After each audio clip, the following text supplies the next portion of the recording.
Great. Okay. So looks like our box is filling up, and we are all set to go. Good afternoon, colleagues, and good morning to those waking up from the States. My name is Tendai Gotora. I am Director of Programs at Spark Health Africa. Thank you for making time to be with us for this event, being jointly hosted by Spark Health Africa and ExpandNet. Before I introduce you to one of our co-hosts, a little bit of housekeeping. So we will be recording the session, for posterity. You'd like to go look at it afterwards, or for members who could not make it today, we will make this resource available on our website. We'll also be sending a couple of links to help you join the learning network or the community of practice on scaling being run by ExpandNet. We will run one or two polls just to sort of know where you guys are from. We'd love to know where you're located, where you're working from, just so that we know how to tailor our messaging to you. Do feel free to use the chat box. It's open for you. Let us know, who you are, where you're calling in from as we get to know each other. Use it for the questions as you hear our speakers go through their responses. If there's anything that catches your eye, you'd like to hear more about it, by all means, use the chat box that's open to everyone so we can collate those questions. We also have the Q&A function available, but we do encourage you to use the open chat box so we get to know you and get to know your questions. Without further ado, it's my pleasure to introduce our first co-facilitator, CEO and founder of Spark Health Africa, Richard Chivaka. Richard, over to you. Thanks. Thanks, Tendai. A special welcome to our guests who are with us today. We are really delighted to have you. As Tendai said, my name is Richard Chivaka. I'm co-hosting this with my colleague Laura, who I'm going to introduce just now. Look, we are super excited to have this opportunity to spend time with you to talk about this important issue of learning from people who are on the ground as far as scaling innovations in the public sector is concerned. Now, before I talk about the specific aspects that we are going to follow today, let me just give some bit of a background to why this work is relevant to us as an institution and to us in the context of our partnership with ExpandNet. Spark Health Africa is a development partner based in South Africa. We support governments to develop resilient health systems. And we do that in three ways. There are three interventions. The first one is the transformative leadership and culture change program, which is really meant to help healthcare workers, the people who are running the healthcare system, to develop a different mindset so that they can in turn become change agents. The second one is the collective impact program. And we do this work because we recognize the reality that the challenges we face today require more hands on the deck. There's no one institution that can say we've got all the answers, right? So we bring here the development partners, the governments, the funders to collaborate in a radical way. It's not more of the same, but a very different way of doing things. And what we want to do here is to bring synergistic benefits by bringing collective force. And as a result, the quality of decisions made and the solutions are actually much better than if people are working independently. And then the third element also recognizes that as we grow this cadre of managers that or healthcare workers that are supposed to transform the healthcare system, they need a network that supports them. And as a result, we developed what we call eCampus, which is a learning and networking platform. The idea is to provide an opportunity for managers, whether they're in the same country or across countries, collaborate, to share ideas, to share best practices. And it is in that context that we are collaborating with Village Reach, our partner, on the learning network and scaling innovations in the public sector. This board of work that we are working with them, and I think my colleague Tendai will share the link to the learning network, so that those who are interested will find more information about that. Now, in all what we are doing, the issue of impact is so important, very, very important, because at the end of the day, that's the only way we can transform our communities for the better. And impact requires scale. We cannot achieve impact without scale. And this is where now our partnership with ExpandNet is so exciting for us, because we are now bringing what Spark Health Africa does and what ExpandNet does in terms of our different competencies. For us, at the end of the day, we are saying we want the healthcare managers, the healthcare workers, to realize that and to be transformed to a point where they become change agents. But they need to be supported. And frameworks that have been tried and tested, tools that have been tried and tested to scale what is working are very important. And this is where ExpandNet comes in. They have got fantastic tools that, and again, we are going to share links here for those that have not had access to them, to see the great work that they have done. So we realize, therefore, that tools on their own may not cause the shift we want. But at the same time, managers that have been empowered to think differently require support. And that's the convergence of our missions there. So we are really delighted to have this webinar that we are co-hosting with ExpandNet. So I've just given you a background in terms of why we are doing this work and why this work is so important. And in terms of what we want to achieve with all of you is to hear from the experts on the ground what they have done to scale the innovation so that we can learn from others, right? These are people with vast amounts of experience in terms of what needs to be done on the ground. And so it's an important session where we want to learn from these guys what works, how it works, and what doesn't work sometimes, so that we don't make similar mistakes. And in the process, we also want to generate awareness of the tools and frameworks, as I said, that ExpandNet has got, and to then identify those tools that are relevant to those of you who may be planning to scale your innovations and to scale the things that are working. So it is in that context, ladies and gentlemen, that we are hosting this important workshop. It is my pleasure, therefore, to introduce our speakers.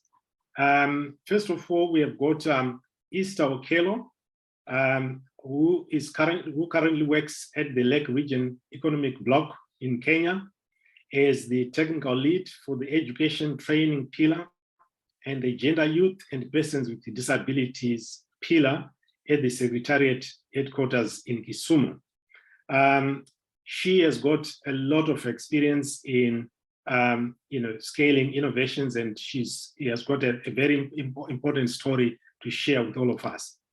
Then we have got Edward Kataika. He's the director of programs at the East Central and Southern Africa Health Community, EXA. We are really delighted to have you here, Edward. We have got Paul Nyachae, who leads the East African Hub of the Challenge Initiative, which is locally known as Tupanje Pamoja. I did ask Edward, Paul, this question, like, what does it mean to say Tupanje Pamoja? And he said, planning together. Very, very important and pertinent to this discussion today. And then, so these are the people who are going to speak today. We also have got Rosemary, who is the manager of NCD's Food Security and Nutrition at East Central and Southern Africa Health Community. Welcome, Rose. So those are the four panelists that we have this afternoon or this morning, depending on where you are. And how we are going to do this is that we are going to ask them questions, they will share their experiences, and ladies and gentlemen, feel free, as my colleague has already indicated, to use the chat function to ask questions. We will pass on some of those questions to our panelists. It then therefore gives me great pleasure, ladies and gentlemen, to introduce my co-host, Laura Giron, who is a member of the ExpandNet Secretariat and the president of the Partners in Expanding Health Quality and Access. Now, one thing I can tell you about Laura is she is so passionate about this body of work and has got so much energy. So Laura, over to you. Thank you, Richard. A very warm thank you to the Spark Health Africa team for co-convening this exciting panel. I am so pleased to open the dialogue with a few remarks just about ExpandNet for those of you who may not be aware. We are an informal global network of public health and development professionals who seek to advance the science and practice of scale-up. So as Richard says, we are a group of passionate advocates who are trying to increase the use of systematic approaches to achieve better outcomes in scaling up. And in this mission, as you can tell, we ally ourselves with members of technical, government, donor agencies like Spark Health Africa, like the Community of Practice on Scaling Up Development Outcomes. ExpandNet co-chairs the Health Technical Working Group of this larger community of practice, and everybody is warmly invited to join both the Learning Network and the Community of Practice and the Health Working Group. And my colleague Kelly is going to pop the URLs for those into the chat. And also, of course, you can email me anytime. So a little bit of background on how we came to this work. Back in 2003, which seems almost 20 years now, with leadership from the World Health Organization and the University of Michigan School of Public Health, several of us were collaborating with countries in Asia, Africa, and Latin America. And we were working within a spirit of scaling up, but at the time we were recognizing there wasn't a lot of guidance on scaling up then.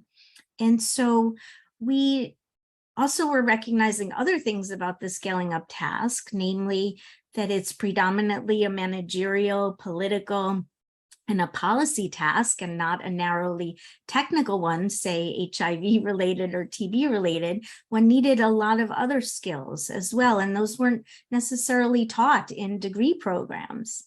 And so one of the other things that we recognized was that a systematic planning process was really required for scaling up to succeed. And that leaving the process to chance wasn't really getting us where we wanted to be as a global health community. So if you could show the next slide, Tendai. One of the things we also realized at that time was that there wasn't a widely agreed definition of scaling up.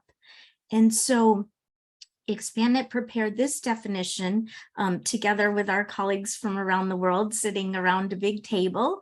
And we also developed a framework for scaling up that was based on extensive literature reviews from health and development, from the policy management sciences, political sciences. So I'm going to read out this definition. I won't be able to dwell on it, but just to say that each of those phrases in bold has its own special implications and warrants further discussion that we won't be able to have today. So our definition is deliberate efforts to increase the impact of innovations successfully tested in pilot and experimental projects so as to benefit more people and to foster policy and program development on a lasting basis. And that on a lasting basis, you probably can hear it. It points to sustainability as a major concern. And I mean, I could go on and on about the definition, but I won't.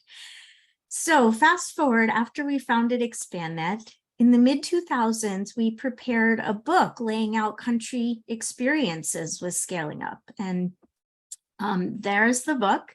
And this was where we first laid out our framework in detail. And all these guides and this book were published by WHO at the suggestion of colleagues who we were sharing these first two product publications with. They were requesting more something that would linearly help them with scaling up. Like, how can we actually do scaling up? And so that's when we developed our most famous tool now, which is 9 steps for developing a scaling up strategy.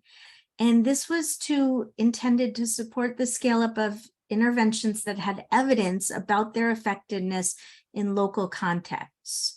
So folks were feeling that the technical assistance that we were giving with the 9-step process, they were realizing that had they actually done their piloting differently, they would have been in better shape when it came time to scaling up. And so that's when we developed our most recent guidance tool, although we have another one since then, which is called Beginning with the End in Mind, Planning Pilots and Other Programmatic Research for Successful Scale-Up.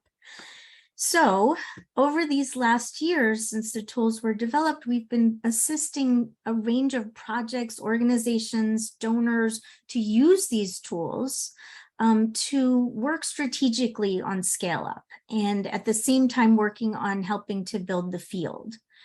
So that's been the main work of ExpandNet. And in the recent years, we've been working with different kinds of projects. We've been sort of thinking about this scaling up process and how to build the field up and really help people think about it. And that's how we came to this slide, which shows what we refer to as a systematic approach to scale up. Also the scaling up trajectory, whereby projects would ideally be tested using a scaling up mindset. Then they would move on to systematically developing a scaling up strategy.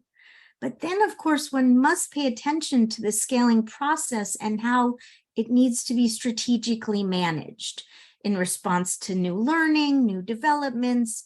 One must monitor that things are proceeding as hoped, expected. And so all of the tools that I mentioned really support different phases in this process. And we do have another tool that's forthcoming about this third phase of strategically managing scale up. So at this point, ExpandNet members have lots of learning from years of supporting different activities and in their scaling up work. And we're now turning to more rapidly scaling up, scale up capacity.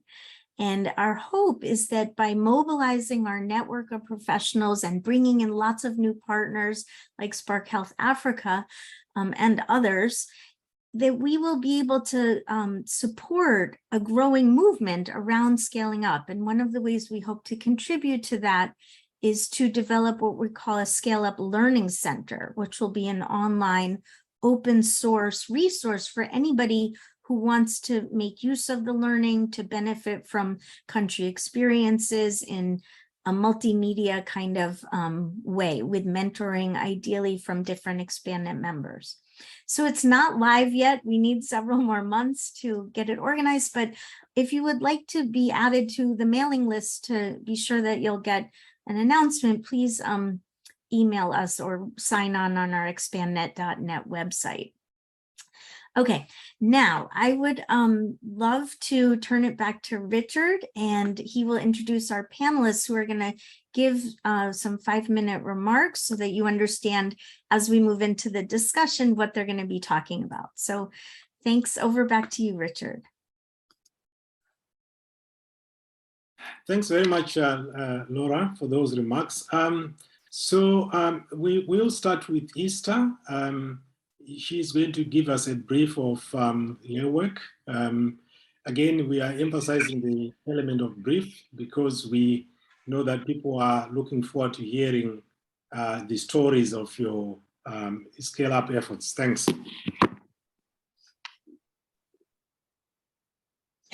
Thank you, Richard, and thank you, Tendai, for also putting that up.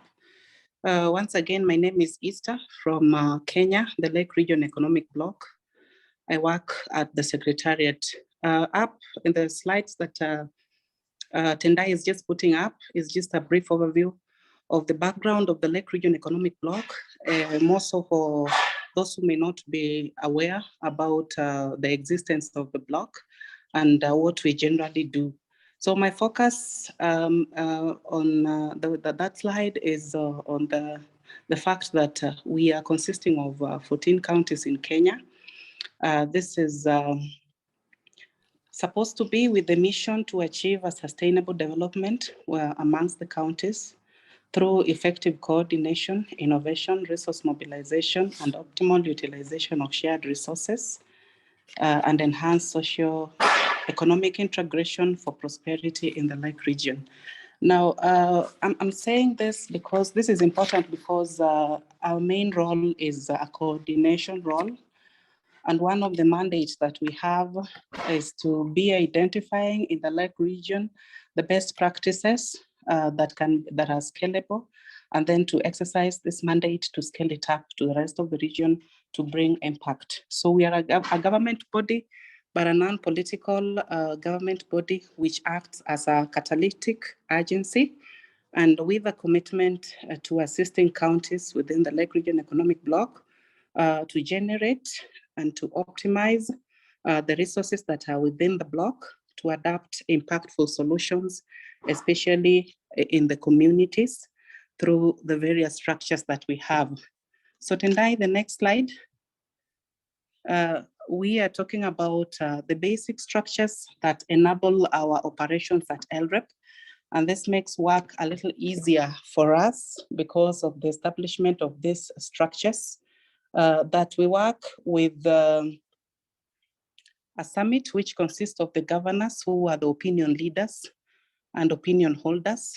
And for any scale, any impact to be felt or any communication to be effective, we always need a buy-in of this political leadership.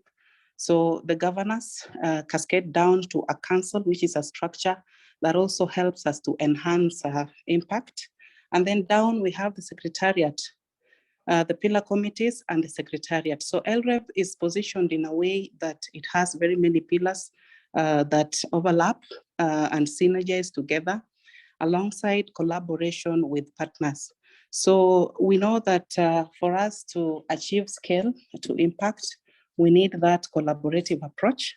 And that is why this structure is set in this manner to support the systems and to ensure effective collaboration and bringing impact to scale. So what basically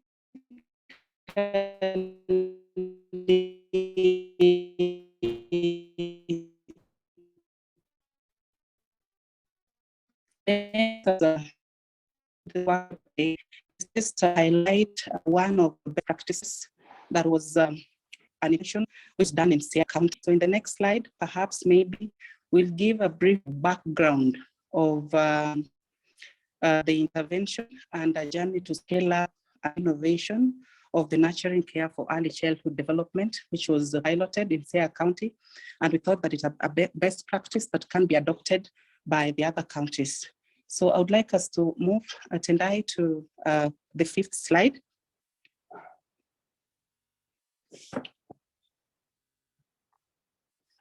So basically, I hope that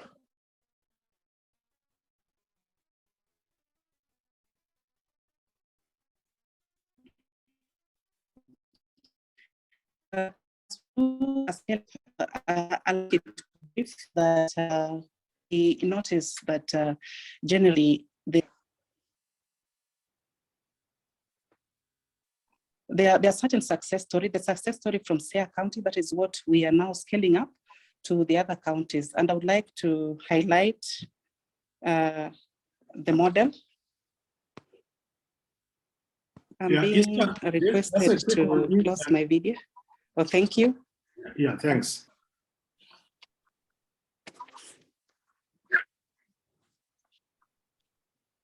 Is it okay now? Yes, we can hear you now. Yes, so basically we are looking at the success story from Siaya County, and this is what we are scaling up to the rest of the counties. And one exciting thing about it was that it is a county-led model that was initiated, of course, under the leadership of the outgoing governor, that actually led to extensive community engagement, which was also used to enhance community ownership of the nurturing care for early childhood development. Basically, this was supposed to be to gain the optimal development of children across the region so that we can have the benefit of having children that are robust, that eventually will lead to the desired economic development in the region that we want. So this required a mindset in the whole region. And for this to be achieved, we had to identify perhaps the drivers of influence, which was done through having the county leadership take charge. And then this was cascaded down to the community. Then additionally, there was the initiation of a robust capacity building, which was done from the community level, from the caregivers through the community health volunteers. And that has been very, very effective. And then on the same note, in order to ensure sustainability, there needs to be policy and legislation which incorporated nurturing care across all the 10 departments within the county. Then aside from that, the setting up of a multi-sectoral approach, because the key effect from what you said, Richard, earlier on, that no one institution can claim that they can be able to bring impact on an intervention without that collaborative approach. So there was need of setting up a multi-sectoral team, which was done from the executive, so that this process could run smoothly. Then to ensure that it is ready for sustainability, there was need for a rapid assessment. And one way that the result, or rather the impact for the practice, it was realized when from the household level, there was evidence from Siaya County, the testimonies from the various household and the various caregivers in the region, that indeed this worked. And then the establishment of the various centers of excellence set aside within the community and hospitals, and also a robust development of the early childhood development education centers.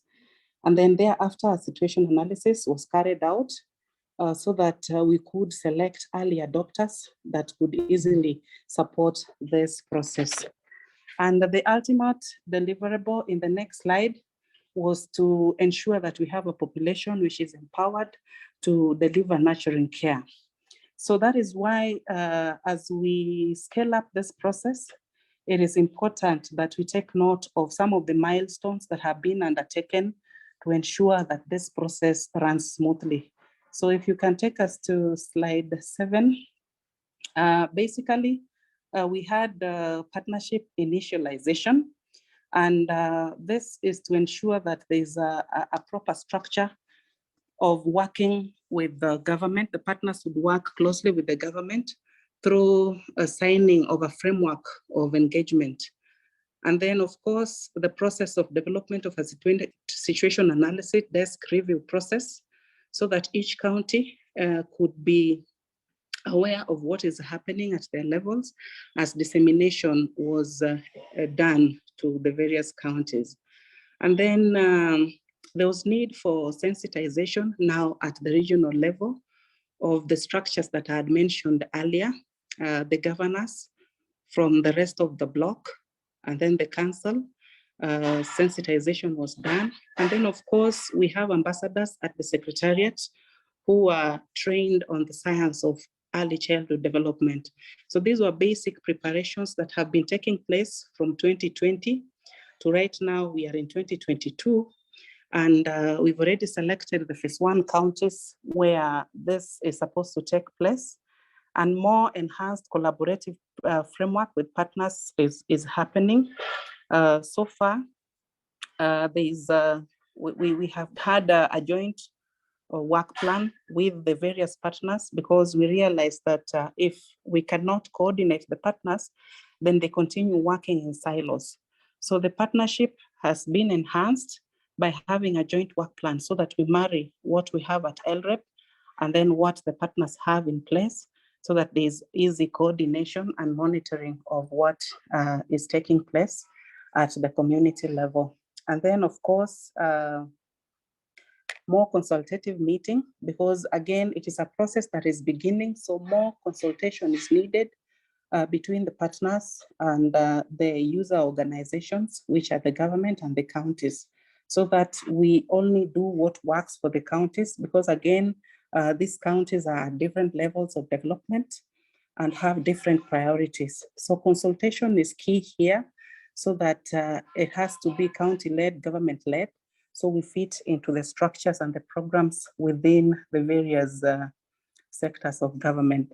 Then lastly, I would like you to take us to the final slide, which again now gives us a proper roadmap of what we are working on, how we are going to do this and how we are achieving this. There's the issue of the partnership initialization, which I've already talked about, that we've mapped the partners and having discussions with the partners that are inclined towards the nurturing care for early childhood development. And then institutionalization of this process is also happening by identifying the drivers of influence, the transmitters of this information, by identifying champions at various levels. And then, of course, making, or rather in the process of preparing, a multi-sectoral team, which will happen in every county. And because, again, we are providing that coordination at our level, then as these teams will be set up, then there's need to constantly or regularly convene them so that we are consistent with the context that we are communicating to them, and so that also what they are communicating to the various community is consistent. So that enhances effectiveness of this process of changing the mindset towards nurturing care for early childhood development. And then the execution involves a robust operationalization of the multi-sectoral teams that will incorporate now government and the partners. And then, of course, the process of adequate budgeting and planning and monitoring and evaluation framework. Then aside from that, we have also set aside strategies to enhance advocacy for public policy.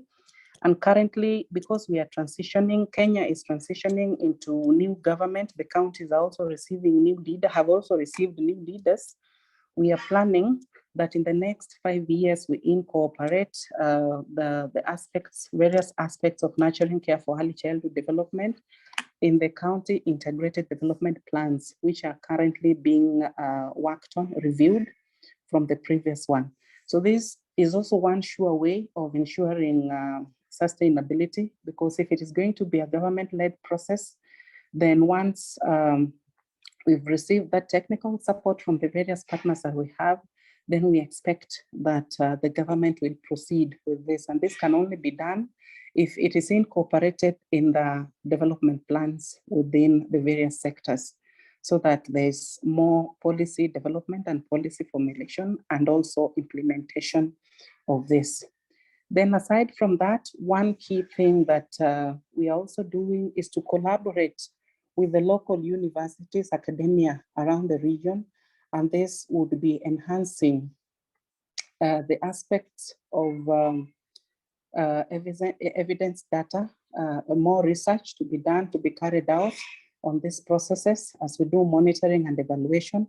We'll also be able to do a rapid assessment from time to time to just ensure that we are on the right track. And if we are not on the right track, then we are able to change course.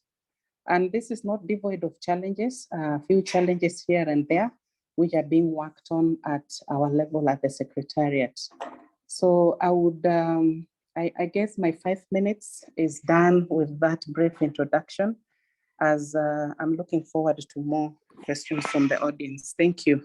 Over to you, Richard.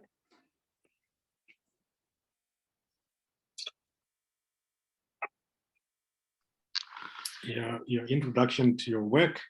We are going to move on to the next panelist, Edward Kataika. If you could just also take 5 minutes to brief all of us what your work involves regarding this important topic. Thank you. Thank you very much, moderator. I will try to limit myself to 5 minutes. Yes, so I'm Edward from EXA Health Community, and EXA is a regional intergovernmental organization that was established in 1974 to foster cooperation on health among its member states. It currently has a membership of 9 countries drawn from Eastern and Southern Africa. Its mandate is to promote and encourage efficiency and relevance in the provision of health services in the region.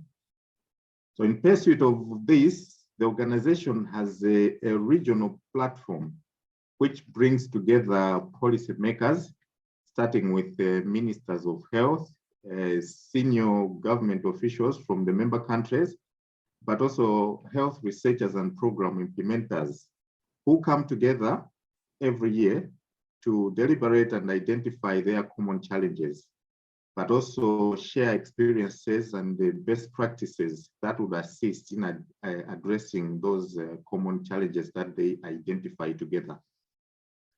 Among the challenges identified, which form part of EXA's current areas of work, is the issue of human resources for health.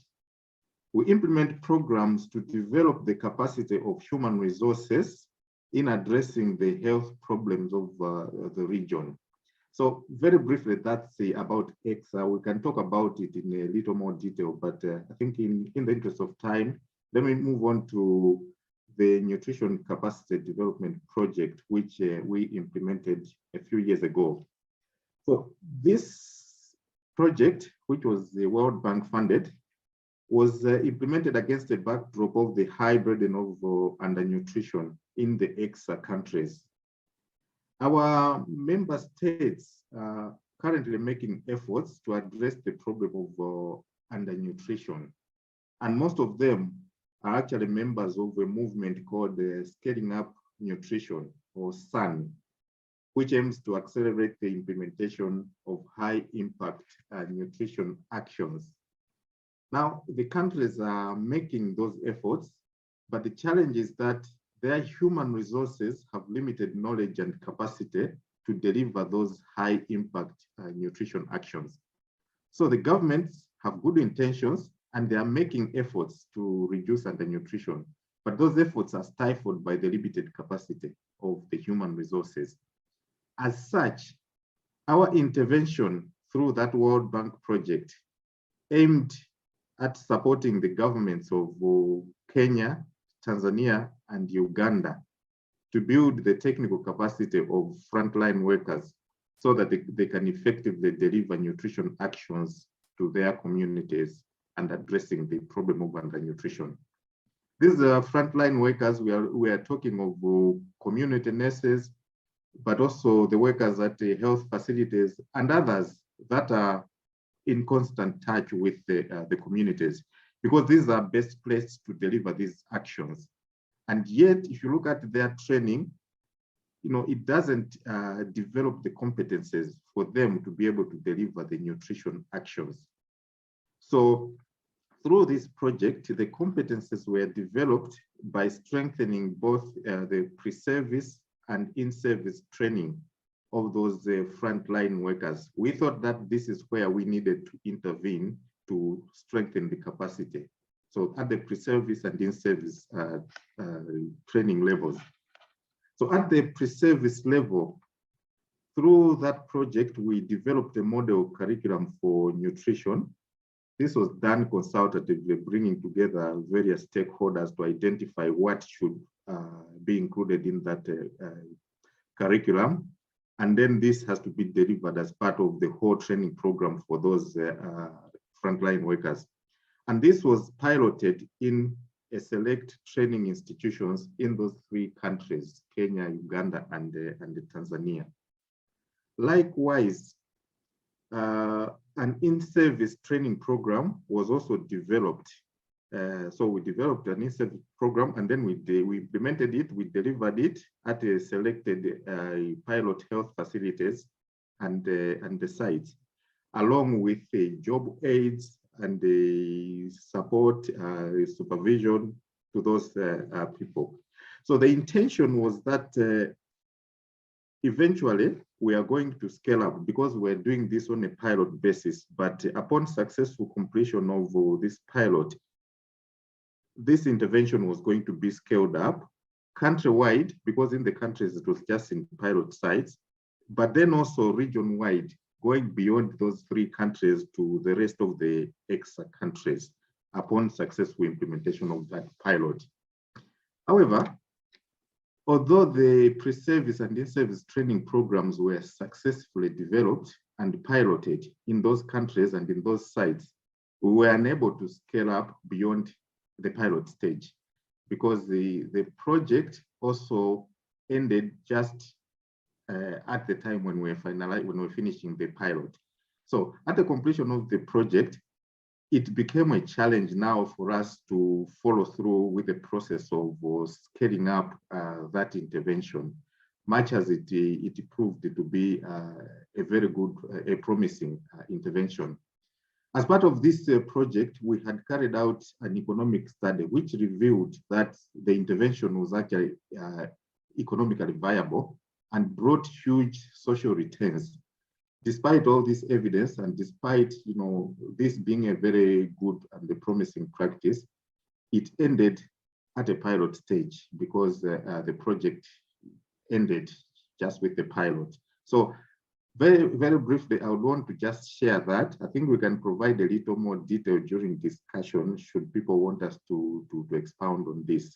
Yeah, but this is what I would want to share, the intervention that we tried to pilot, but we were not successful in getting it scaled up. So thank you very much, moderator. We are also happy to hear about interventions that haven't worked the way they were designed to work, because that will provide important lessons to all of us. Let me come to Paul. If you could also take your 5 minutes, brief all of us about your work, and we pick things from there. Thanks. Yeah, thank you, Richard. And again, my name is Paul Nyachai. I work with the Challenge Initiative and coordinate the East African Hub.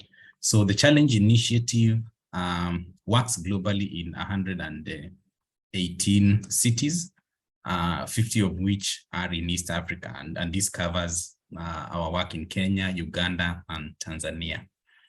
And that the hub is coordinated through JAPIGO.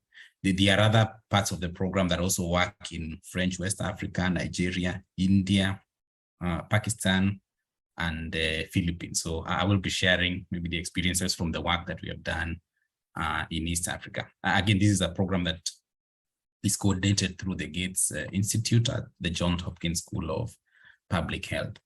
The broad goal, it's really about how do we get greater self-reliance by local governments, or cities as we may call them, to scale up family planning and adolescent high impact interventions. Really, how do we take them to scale in all the cities that we have across East Africa?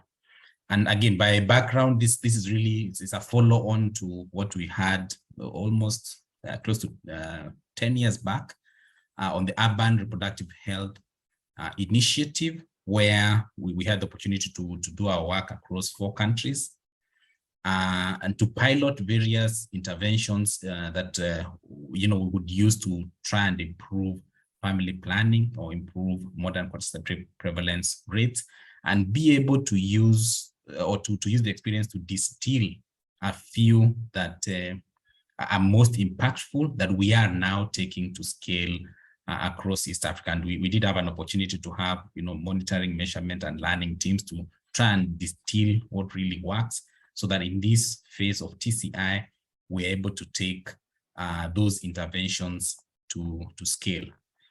And really the interventions cover all areas in terms of service in providing services or strengthening services, the demand generation aspects, advocacy aspects of family planning, and also providing an enabling environment for the efforts to really go to scale. Again, as an initiative, we're really trying to improve how we transfer capacity to the local governments across the cities that we work in. And we do have a TCI University as one component through which we aim to transfer rapidly the capacity to local governments for them to be able to implement the high impact interventions at scale. And that includes, our efforts at coaching and also a community of practice that helps to exchange ideas. In summary, we have sort of 4 ways in which we work with the governments or the cities in these 3 countries. And really at the first level, we would have an expression of interest where we would be sharing with the local government teams that this is, this is the importance for, investing in family planning. This is why, or the benefits for doing this. We would sort of market and ask them to put in an expression of interest. So those whose leaders are able to, see the value put in and the expressions of interest, then we are able to move to the next level of doing a program design. And before we move at that level, then the expectation is that cities would put in resources, not just, verbal commitment, but actual resources that show their commitment to work or to strengthen family planning in their cities. And then we would jointly do a program design with the local governments and try as much as possible to embed it within the local work plans. And thereafter, provide support and coaching to implement the high impact interventions. And, once as we're implementing, we work with them to ensure that they are the ones actually running the interventions and are able to have capacity and be able to scale them within their cities. Thereafter, we monitor, and once they reach certain metrics, we say we're able to graduate them and they're able to move to the next level. So that's sort of the summary of what we are trying to do at this level, which essentially is trying to take high impact interventions that have been proven and tested, trying to take them to scale, and while doing it, ensure that we're able to sustain those gains. Thank you, and back to you, Richard.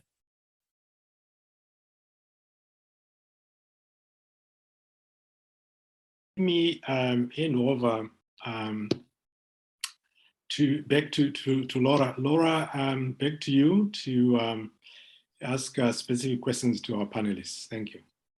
Yes, a pleasure. And just so everybody knows, we were unable to get the chat function working. So please, can you direct questions in the Q&A to our speakers, and we will try to get them answered. Okay, so we only have Rosemary for a few minutes. So I want to start with a question to you, Rosemary, about the EXA work with the Nutrition Capacity Development Project.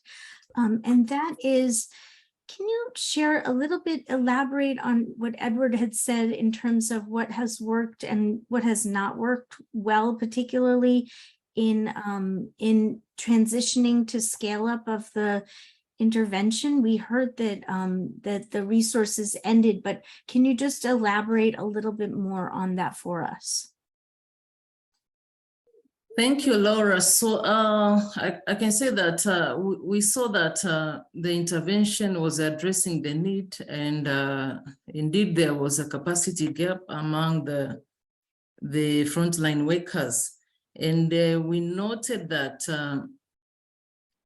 we should not, we could not say that we expect the nutrition professionals to be everywhere, especially at community level. So the major objective was to see how best can we impact the knowledge and skills as well as competence to all other frontline workers, so that they use as a tool to or as a helping hand to scale up the implementation of the key nutrition intervention. So we saw that during the development of the training package, especially the in-service, it was quite involving a participatory approach, I should say. So that one worked very well. And we did not want to assume that the countries were at the same stage. For instance, for Kenya, initially they said that, no, we have a lot of trained nutritionists as well as the dietitians. So why should we train others to do our work? But now the government cannot absorb all these professionals. So we had to pose a case, appreciating the people they are trained, but they are not absorbed in the system. So that resistance was well addressed, and up to the final stage, we worked out to develop the adoption as well as the dissemination plan. So each country had their own plan, and that was the way to ensure the sustainability. Even though the resources ended, but we had our own way. Maybe I can just wind up to say how challenging it was at some point, but we thought that maybe the implementation and dissemination plan could guide the countries to carry on the work. But we came to learn that, okay, without resources or without facilitating that process at individual country level, it was a bit challenging. Though we are happy to report that for a country like Tanzania, the training packages were, for instance, the in-service packages were adopted by the country and contextualized, translated in the local language, Swahili, and used. There was a partner who we engaged throughout the development process. For Kenya, yes, they have, but maybe from our side, we have found it a bit challenging because we did not have the resources to follow through the adoption process, to follow through the implementation process. How does individual country implement the plan, the adoption and the dissemination plan, which we developed together during the dissemination events. So that was a bit challenging, and without resources, sometimes it's difficult to attain the scalability. Yeah. So, and before we let you go, do you want to share any sort of zoomed out lessons from a scaling up perspective from this experience that either EXA draws or that you'd like to share with the global community about, you know, what can be productive for supporting scale up, or what can be counter to successful scale up? Okay, so as a lesson, I could say that it's quite critical to involve the key players, key partners from the designing throughout the implementation, so that they take over. Like what we have seen, what has happened to Tanzania, I can say that, yes, at least we have seen the scalability there, but we noted that only two or three regions benefited from that, though the package were translated for the whole country. But I think we also noted that it's also critical to have more commitment from the government, making sure that at least somehow, how are they going to support the scalability?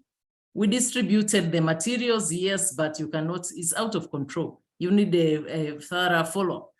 And as a lesson also from our side, we saw that it was critical to have the monitoring and evaluation framework to be part and parcel of the whole process, to guide us, monitor the adoption process as well as the impact. Because yes, we did the social return on investment, but now we are supposed to do another one to see what has been the impact so far after we distributed, or after we successfully implemented the intervention. So at least this three: involvement of key partners, the monitoring and evaluation framework to guide the process, and solicit more commitment from the government. Yeah. Great, because, and on that point about monitoring, otherwise you're really driving blind and you don't know what's actually happening. So I appreciate all of those insights, and many of which we concur and agree with and have talked about extensively in the ExpandNet guidance. So thank you so much for your participation today. We'll continue on with Edward in your absence. But meanwhile, let me pose a question to Easter, because Easter, you've shared tremendous learning about how to organize yourselves as government to sustainably scale the CIA model.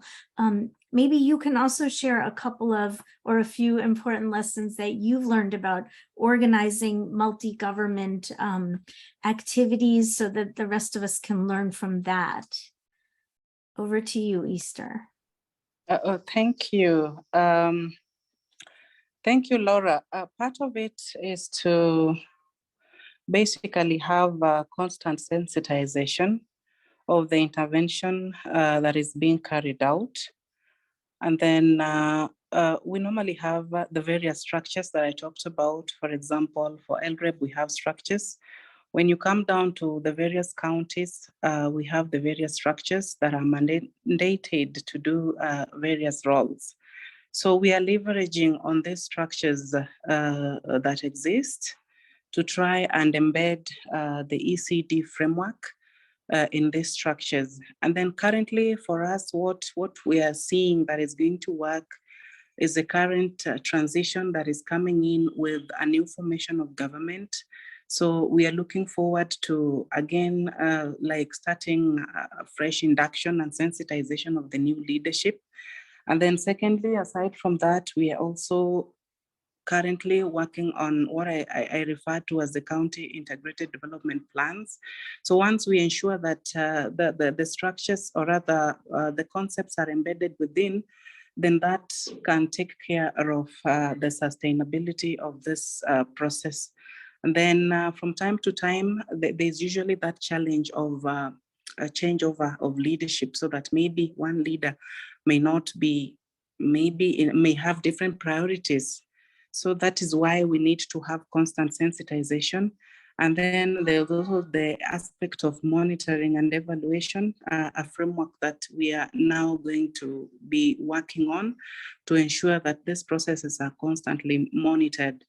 Then the other aspect that also works is documentation of the success stories that others can easily identify with, so that at our level, we are trying to convince them that, well, this worked here, so it can also work in your region. So basically that back and forth communication and positive messaging is what has worked well for the region. And this has happened not only in this line of ECD, but also in other aspects and other pillars that we still organize and coordinate. Thank you, Laura, and over to you. Oh, thank you, Easter. That's really helpful and makes me now want to. Oh, sorry, I've muted. Yeah, no, I'm okay. Thank you, Easter. That was really helpful, and it makes me want to now pose a question to Paul, who's outside of government, who as JPIGO and the East Africa Hub is in a position to catalyze government ownership and leadership, which is an exciting way of working. And maybe Paul, you could talk about a little bit more about some lessons that you've learned in trying to sustainably transition the whole leadership process to government, so that people can learn about the way that TCI does that kind of work. That'd be really helpful. Yeah, thanks, Laura. And I think from the efforts that we've been trying to do in TCI, there are a number of lessons that I think that will be important to reflect on. And again, I think the guidance documents that I think ExpandNet team can do talk about this. But I think one we've seen is actually, the need to begin very early. And I think as we're implementing, have that mindset about, what happens to, the end, like when you're about to finish the project, how is that going to be transitioned? And I think at the same time, be able to monitor not just the outputs that, you're getting, maybe maternal deaths going down, you're getting family planning uptake going up, but also monitoring the strengths of the government to take up these interventions? You know, is the capacity there? You know, is the resourcing there? So that as you're walking the journey with the governments that you began early, you're also monitoring these other components that tell you, you know, there's some level of sustainability that, you know, that gives you assurance that you can, you know, graduate. I think the other maybe 2-3 things to just reflect on, I think, would be the resources as you are transitioning. And we found that to really be important, that how do we think about the resources that are required to really transition and have governments take up the activity. So what we've tried, for example, in a program to do is to ensure that the interventions that we have, whatever interventions, if it's an outreach, that, you know, a service delivery intervention, or even a training intervention, to really focus on what are the critical elements of that intervention that are necessary to be implemented. There could be many other things, you know, in that intervention that are not really impactful, that could be done our way, that, you know, will help you have adequate resources to, you know, to ensure that a government or that does not have as much resources can actually continue to implement that.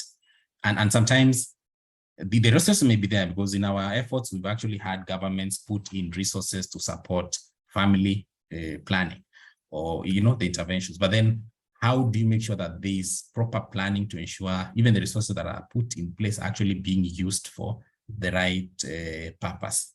And also really finally thinking about the resource mobilization components to support governments to be able to take up where there are gaps to being able to fully or sustainably scale up the interventions. And we've seen instances where you actually able to get domestic resources that governments can continue to implement, or even, you know, think of outside the box, working with other donors to be able to also put in resources that can enable that interventions to continue to happen.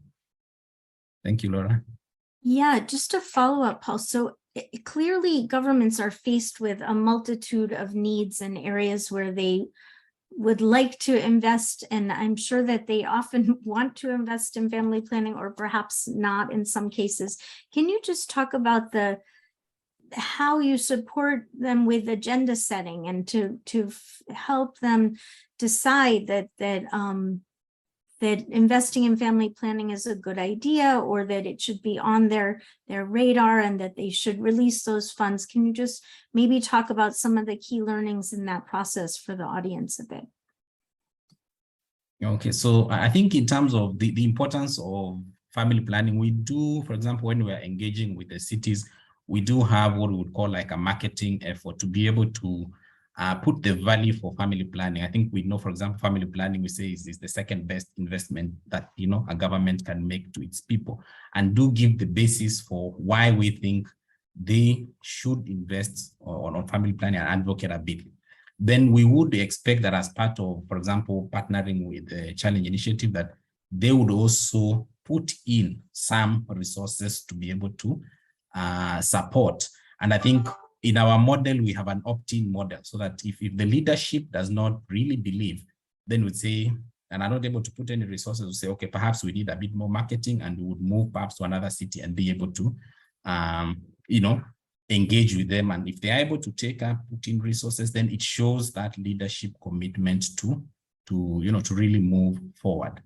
I think also in terms of working with governments, we've also had to, you know, to think through, you know, in that transition into sustainability, in terms of how we structure our processes so that they are in line with government processes, so that they are able to take up the activities, you know, rapidly. For example, if you are doing even program monitoring, we are not introducing our own tools and processes, but rather using, for example, the government processes, and showing them how that can happen for them to take it up. Great, thank you. That's really helpful. And so now I want to bring the discussion back to you, Easter. I hope that's okay. And that, you know, I was very wowed, impressed, and eager to hear more about how LREB kind of facilitated this multi-government, multi-sectoral planning process. I think that's a real exemplar for us to learn from. So And one of the audience members had asked you a question about this too, which was, and you did talk about how as new government leaders come into their new positions with elections and whatnot, you have to spend time cultivating them and teaching them about the intervention package and why this is important. So if you would just talk a little bit more about this learning about how you're so effective at mobilizing other government agencies, the implementing partners, the donors, to all sort of rally behind the scaling process that you've outlined. I think we all have a lot to learn from that. So please go ahead. Thank you, Laura. Once again, I would say that what we provide is a platform for learning, so that in what we call a summit, we would have a convening for all governors, the 14 governors together. And then that would give an easy platform for learning and intervention, where we would have maybe from the counties that this was piloted, also talk about this process. It's not an easy process though, but that is what we do constantly. And then we've also had to get the partners through partner mapping and identifying what each partner is doing, to have a collaborative way of engagement, so that with the partners, that implementing partners that are working on ECD, we have a joint, some sort of a joint work plan that now helps us avoid duplication of roles, and gives us a clear pathway of working on this.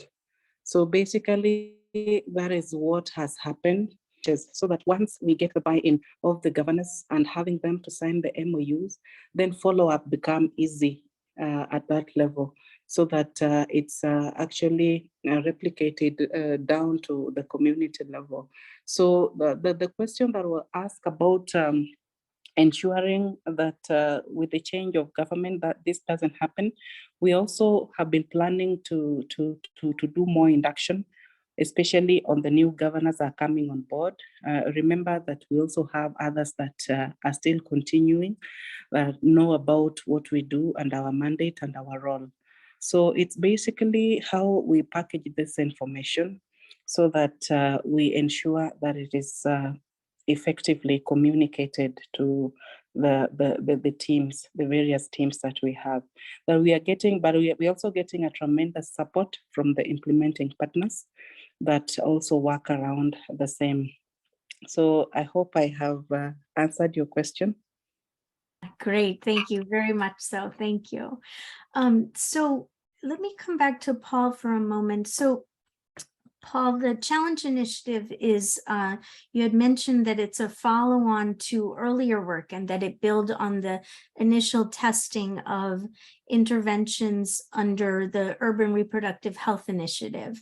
And so one thing I would love to hear you share with everybody is how we know that there's now 20 years later, there's a lot more guidance around scale up, and that there are frameworks and tools out there to help people with this task beyond what ExpandNet has developed. There's a lot of other things. And by the way, everybody, ExpandNet has a bibliography of resources, 500 different publications of all sorts that you can use for inspiration on your scale up work. But Paul, can you share with everybody a little bit about how in the earlier days of the Tupange Urban Reproductive Health Initiative, how the ExpandNet tools were helpful for you in that work, for you and the team of Tupange? Can you just tell everybody that?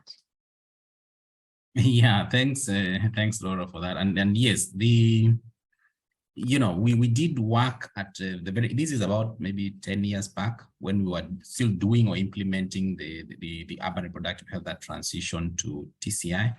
And I think first I must say it was very useful to have some level of reference that we could use to shape some thinking about sustainability and all that. And I think at that level, at that time, when you're thinking about pilots, it's usually difficult to at the simultaneously think about the end in mind, because people, or at that time, you were thinking about the program, how to deliver just the project deliverables and milestones. But we did find the tools and the work. We did actually sit down to look through some of the, you know, the 9 steps, the guidance on scaling up, to really see what interventions or what could help us. And I think some of the things, if I reflect back, would really, I think the tools really helped us think about the interventions and think about how do you define the interventions. If we are saying we're implementing an intervention, you know, what exactly are you doing? If you're doing, you know, a whole site orientation,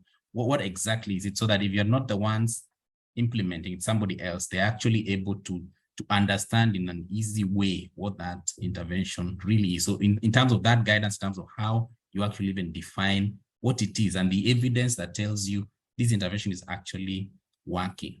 I think these tools also did help in terms of structuring ourselves for the next phase of work, because initially when we worked under the URIs, we were actually doing the work ourselves. We had a lot of field teams going around, you know, working with the ministries and perhaps sometimes doing the training activities. But then in the phase of scale up, we had to think, how best do we structure, you know, ourselves? We can't be everywhere. We are trying to scale. How do we put in some structure to how we can work and support governments to be able to scale up? And we did get our working structure that we are using to date in terms of how we positioned our staff to support the different countries that we are now scaling up. And also some thinking about, you know, who is going to use these interventions? You know, are they public sector, private sector? You know, for example, if they're government sector interventions, who actually is the government? So the tools did help us define what is it, like the user organization, who is actually going to use them, to the depth of saying who is the person in the ministry or governments that's actually going to be responsible for. Are they in a capacity to handle them? Do they understand, that that intervention or that process that we are trying to look through? And I think even the options that we have to consider, for example, in the first, when we were doing the TCI initially, we had, I think, about 3 years, and trying to see what options do we have as we're trying to scale. We have very limited time. What can we do at scale, given a short amount of resources can we? And we actually did find them quite useful in helping us define some of the areas that we had not actually, tried out or tested, because we are really focused on just the implementation component. Thank you. Thank you very much. So I want to turn now back to Edward, who, with EXA and the health community of EXA, I would love to hear if you could share with the audience a little bit more about how EXA works, because I think that many people may not understand. You mentioned a bit, but they'd love to hear more.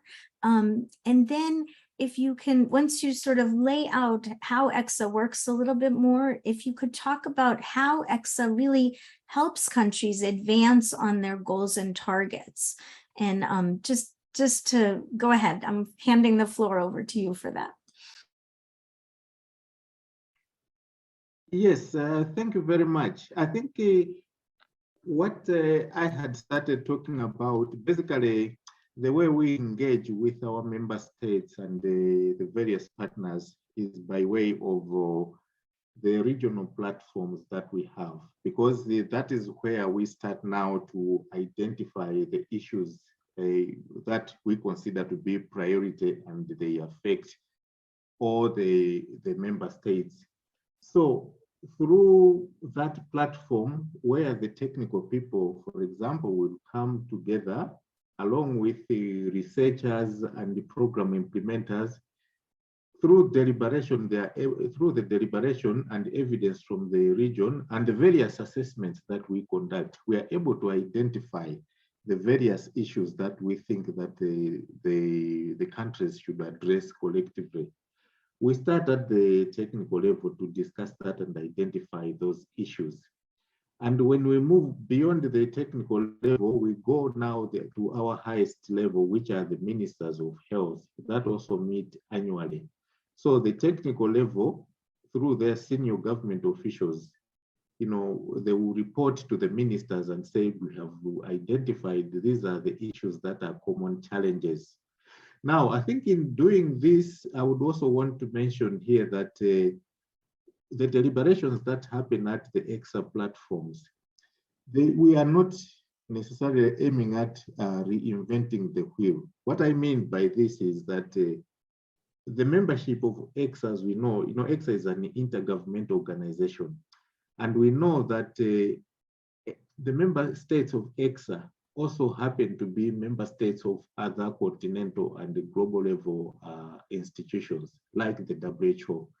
Every year, the same member states join the rest of the other WHO member states to deliberate, and then they pass resolutions. There's the global health agenda that is led by, or that is coordinated by the WHO. Our intention is not necessarily to come up with our own parallel agenda, but to look at what the countries have already agreed on and committed to do at the global level. So, for example, you're talking about the issue of Millennium Development Goals. That time I will give as an example. We are talking of issues of primary healthcare, and there are other program-specific targets or strategies that are agreed at by the global level institutions, and even at the continental level, like the African Union. We had, for example, the Maputo Plan of Action and several others. So basically, what we do ourselves is to deliberate and say, okay, we have this global level agenda. How best can we support our countries to accelerate implementation towards achievement of those goals? And then we try to identify what the bottlenecks could be. So our focus mainly is to address those bottlenecks that the countries are experiencing at their level, but then of course, keeping in mind that ultimately we would want the countries to achieve the global level commitments that they have made. So basically, this is how we work with our countries. We always keep in mind that there's that global level agenda. So I would say here, for example, that when we had the MDGs, and then there have been also other global level targets. For example, the Stop TB. Now we're talking about the End TB. One of the things that we identified impediments to the achievement of the TB targets, the End TB target, we realized that the countries are going to have a problem with the case detection for TB because they had very weak diagnostic capacity because their laboratories were not working very well. So as EXA and through our platforms, we identified the issue of diagnostic capacity, weak diagnostic capacity. And then we said, okay, we are going to support our countries, strengthen the diagnostic capacity for TB and other infectious diseases, of course. But the aim was to contribute to the End TB goal. So we have been working with our countries. And of course, we bring in other technical partners like the WHO to help us with the assessment of the laboratories and identify areas where they would need to strengthen so that the laboratories are working very well, are accredited, and they are able to diagnose TB early and then address the problem towards ending the TB. So this is, I think, as an example of how we work with our countries. And I think maybe the other thing that I would want to mention here is that when at the regional platforms, when countries deliberate and then things go to the ministers' level, there are always commitments made where the ministers pass what we call resolutions. And this is like the countries have now committed that they are going to implement this as a regional agenda to address the common challenges that they have identified at regional level. And then as EXA, we move on to help the countries implement that agenda. As EXA Secretariat, we may not have all the technical expertise to support the countries to implement that agenda. And this is where we rely now on the partners that we have, because we know that there are other partners that may have capacity or the technical expertise, to help us work with the countries towards addressing the challenges that we have. So implementation of the agenda is a collective effort. We have the member states on the one hand, of course. EXA is just coordinating those efforts, but then we bring in our partners, all the partnerships, so that others will bring in the technical support, others will bring in financial support. If there is the issue of tools that we may need to support the countries with, we do that. So EXA is just like a coordinating point, because ours is to just facilitate the process of identifying the common challenges and then get the countries, implement the agenda as agreed by their ministers. And of course, everything there is done in line within the context of the global commitments that the same countries make when they meet at the global forums.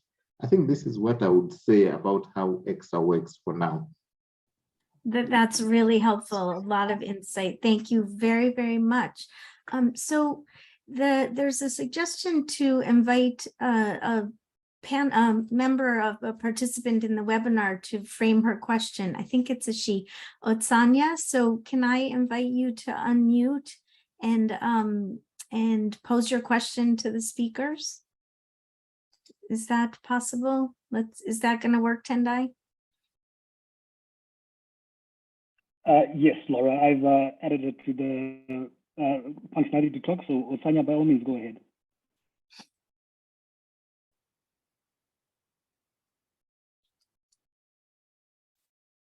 Is it working? I'm not hearing her. Otsanya, can you unmute yourself? I see you're still muted. You have to manually unmute. This doesn't seem to be working. So, Richard, you had a question for one of our speakers. So let me give it over to you. Perhaps we should go to all our speakers as we are inching towards the end of our call. It's really great to hear all the work that they are doing on the ground to further the interests of scale. Now, maybe at this point, if we could just synthesize the key challenges that we all need to be aware of as we think about scale. What are those key challenges? And I want us to look at these challenges not just in terms of one aspect, but rather to look at the issues to do with the human capacity issues, to do with the mindset capacity issues, to do with the tools that people are using. Because you see, the issue around tools, for example, the tools can be made available, but why is scale not happening as fast as we would want it to happen? Given the fact that, I like, I think it was Paul who was talking about his experience with using these tools a decade ago, right? They facilitate the process of scaling. But why is it that we are not really moving as fast as we want? Because we want scale in order to achieve impact. So if you could just share with us those things that people need to really be mindful of that can get in the way of scale. Let me start with you, Esther.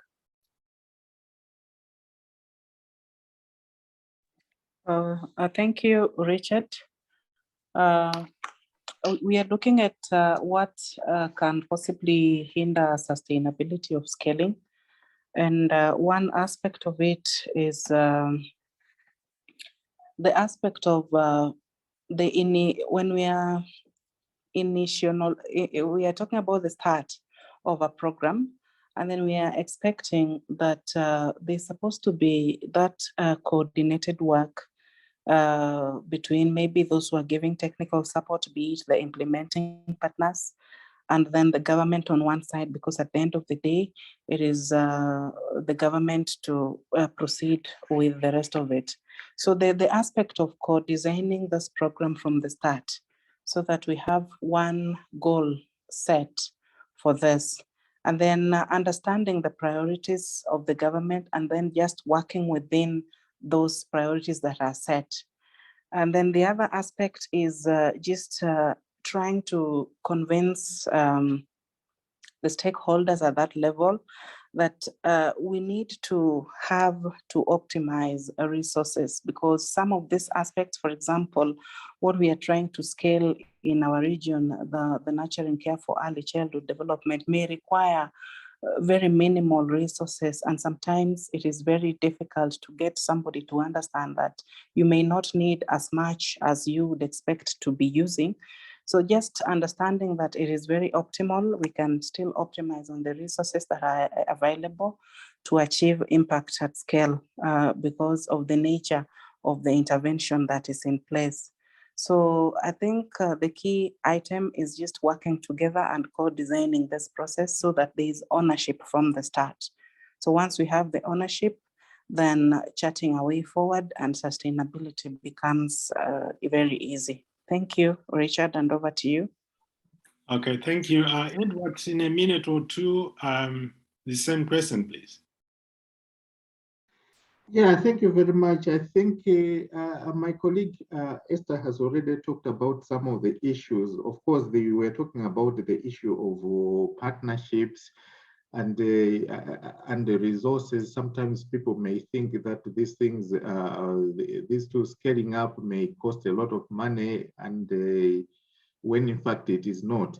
But I think having worked with the government institutions for some time, I believe that maybe there are also challenges. I have seen that the issue of performance, I don't know how I want to put it. Governments don't focus very much on performance and achieving results. I have seen that a lot of times, you know, people are just working, I think, routinely, and they are not very much tied to achievement of results, so that they start looking at ways of impact, getting tools, using them so that they get impact. So, I mean, we need to address it. There's a whole range of issues that we need to start addressing gradually with the governments, so that people begin to see that, yes, I think impact is something that they need to focus on, and the impact should be rewarded. Achievement of results should be rewarded. Very often you see that a lot of civil servants, for example, they lack incentives, and they do not see any reason why they should be, achieving results, because they don't get much out of it. I think so people have resorted to just doing their jobs, routinely, without focusing very much on achieving impact or results. Yeah. Thanks, Edward. Paul, are you back? I'll give you 30 seconds because we have run out of time. Anything that you want to raise, please? Yeah, so sorry, my connection dropped, but maybe some of the, if I heard you correctly, on the challenges to consider. I think just maybe 2 or 3. One of them, I think in this journey of scaling up, is really the fear of adaptation, particularly when you have had innovations that have worked well, and you just know this works, so we keep on repeating the same interventions without really thinking through, how can I adapt, how can I make it easier and faster. And I think also we really think about quality at scale. When you're trying to scale up interventions, you'll have to partner with others, who, I guess, so you have to think, how do you ensure that, what I've been doing, if I've been working on, with the community health workers to implement maybe community-based risk, if I'm doing it at scale and everybody has to do it, how do I maintain quality so that, things, you're not actually running, maybe implementing in a way that's not efficient, or in a way that's not in place. And finally, I think we really have to think about also the pressure from where the money comes from. Sometimes you'd find the donor perspective also, they need to be perhaps educated a bit more on, the elements around sustainability, so that as a community, we are comfortable saying, for example, we can invest maybe a quarter of the budget thinking about outcomes or outputs that are really tied to, sustainability and scale, as opposed to just like trying to rapidly get results within the short term. Thank you, and back to you, Richard. Thank you very much, Paul. Well, we have come to the end of our webinar. We wish we had more time. And I think that is very clear from the discussion that we have had and the responses given to our panelists, that not only is this issue important, but it's also complex. So the issue of really planning in a thoughtful manner has been raised. Planning with the end in mind is very important. And then the issue of bringing the government upfront, not towards the end, but right from the word go, and all the necessary stakeholders that, as I said earlier in my opening remarks, all hands on the deck, right? It's very important, but therein lies an issue that has been raised, which is very important, that we have to think about how best to communicate, right? Because you are going to have to manage the different stakeholders, but being clear about your targets, your objectives, and being united by the common agenda. On the tool side, I think it's very clear that the tools are there, the tools work, and I think we are glad to have the tools that ExpandNet has developed, and the books that Laura was talking about. Very, very exciting material. But how do we take that that amount of resource and use it effectively? The mindset issue has been raised, that we need now to develop a different mindset that allows us to use those tools effectively. And I think what Paul has just said about we can be successful at a pilot stage, but scaling requires us to adopt and adapt. And that also requires a different way of thinking. It requires the understanding that you can't do it on your own. You have to work with other people. It also means that there's a give and take in the relationship, isn't it? You can't just say, I've been running with this, and then when other stakeholders come, they are not given the space to participate effectively. So there's a lot of stuff that we have learned here about what works and what doesn't work, and the things to think about. And I think towards the end, we're hearing things to really think about to make sure that the scale efforts are actually successful, whether it's the ownership by the government, the role of the development partners, the resourcing issue that was raised earlier, that you can run out of resources. How do we plan that with upfront? Think about that. So, ladies and gentlemen, I think for us, what we wanted to do, number one, was to make sure that we can hear from the experts what they have gone through, their journey to scale, and even the not so successful stories are helpful for us to think about. Number two, we wanted to say there's help. There is help. There are tools out there. There are frameworks that have been developed. Let's use them. And I think with what ExpandNet is offering, it's not like you have to buy. And like what I think it was Paul who was saying, that some people may not want to use those because they think it's very expensive. Now, they are not for sale. You use them, but we need to adopt the right mindset. So thank you very much, everybody, for your contribution. We invite you once again to check out the material on the ExpandNet network. And for us, our learning network, we've got the links there. Check out what we are doing. Join us. Let's continue to work together. Thank you. Thank you, everybody. It was great to have you with us, and good luck. Take care. Thanks. Yes. Thank you, everyone. Bye. Bye. Okay, bye-bye.